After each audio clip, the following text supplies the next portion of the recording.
drinking the potion will make her feel like a sword is passing through her body. The pain will never leave her.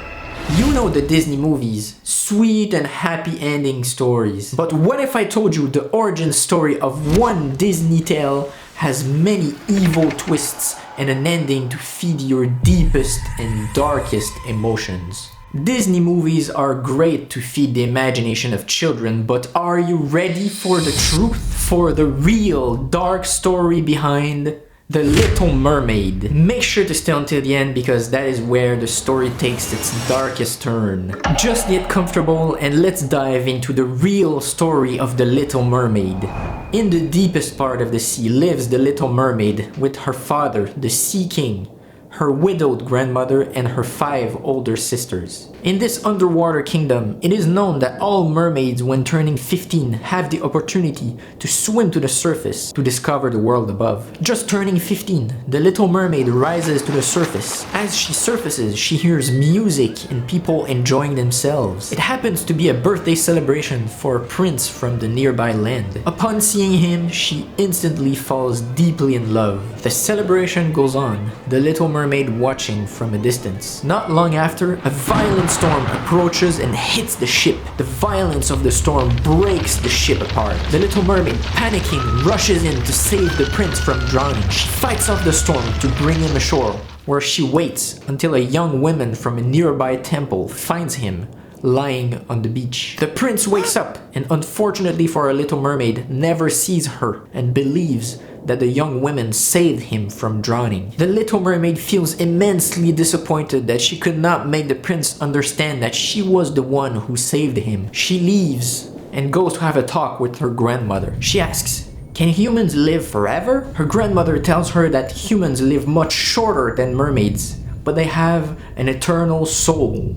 That soul goes to live on in heaven after they die. Mermaids, however, can live up to 300 years old, but when they die, they turn into sea foam and cease to exist. Wanting to get an eternal soul to stay with her prince forever, the Little Mermaid goes to see the Sea Witch. After a discussion, they strike a deal together. A potion that will give her legs in exchange for her voice, which was the most beautiful in the entire kingdom. But she warns her that drinking the potion will make her feel like a sword is passing through her body, and that the pain from losing her tail will never leave her. Every step that she would take would feel like she is walking on sharp knives. To gain an immortal soul, she would have to win the love of the prince and marry him. If the prince were to marry someone else, she would die the next day and dissolve into foam. Thinking only about her love for the prince,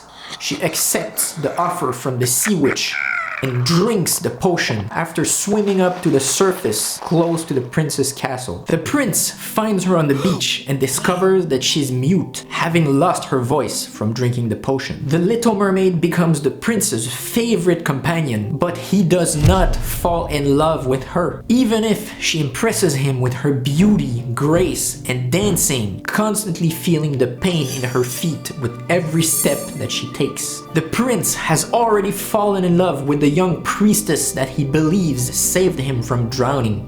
He declares his love to the young women and a royal wedding is announced. The wedding is held at sea on a ship. The Little Mermaid's heart is broken and she can only think about all the sacrifices she made to be with her prince. She starts to fall into despair, thinking that the next day at dawn she would be dead.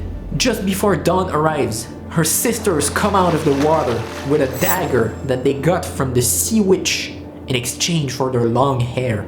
The Little Mermaid is told that if she kills the prince and lets his blood drip on her feet, she could become a mermaid again and live her life as if nothing had ever happened. Completely torn by this impossible choice between her own life and the life of the prince, she pauses for a moment. But the Little Mermaid cannot bring herself to kill the prince who's sleeping next to his new wife. So just as dawn breaks, she throws herself with the dagger into the sea. She dissolves into foam, but instead of disappearing completely, she becomes a spirit. Her sacrifice had earned her the right to stay and try to complete her quest to gain an eternal soul.